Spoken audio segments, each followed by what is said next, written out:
Number 1. Kimi wa Midara na Boku no Joou. Tomboy Subaru and outspoken Akira used to be inseparable when they were children, until the wealthy Subaru was sent off to a private institution for the best education. But now, the two are together again in high school, and the now beautiful Subaru won't give Akira, who was always in love with the girl, the time of day. So when the boy hears that making a wish to the school's obtuse god can make a romance come true, he asks that his closet becomes a portal to Subaru's room and that she'll walk through it, and then she does, naked. The obtuse god then appears and informs them that since they both wished for the same thing, it was granted, but the price to be paid is an hour per day of Subaru's self-control. Now, this son dear to the extreme girl spends time each day revealing her true feelings for Akira, begging for his loins and fluids at every turn. How will Akira cope with this new relationship? Number 2. Freaking romance. A sexy supernatural story about being out on your own, finding your dream apartment and discovering that your new place is haunted by a handsome spectral stranger from another dimension. Sure, he can't see you and you can't touch him, but who said every relationship starts out perfectly? Number 3. My boy.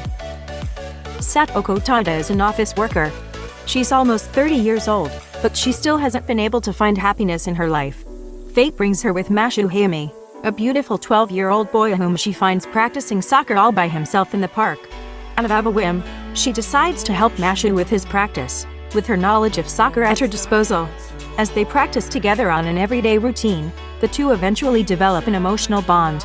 When Satoko's ex-boyfriend deceives her, Mashu gladly comforts her, and when Satoko learns of Mashu's mostly absent parents, she starts to concern herself with his personal life. The two lonely souls find common ground and develop an emotional bond that transcends their age difference and circumstances.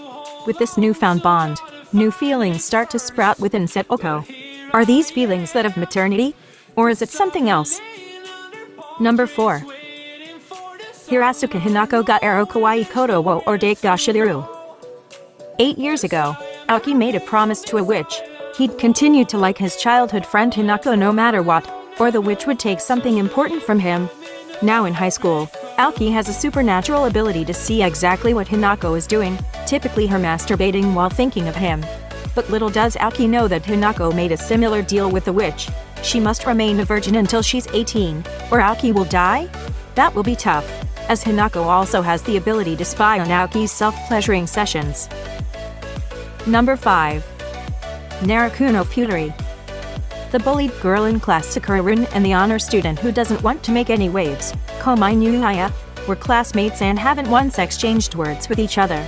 Everything between them changes when Nuhaya goes with the flow around him and tells her to go die. Rin jumps from the classroom window. She escapes death and claims that it was Nuhaya's fault. The bewildered Nuhaya tells Rin that he'll do anything as he begs for forgiveness. Rin tells him that what she wishes for is love,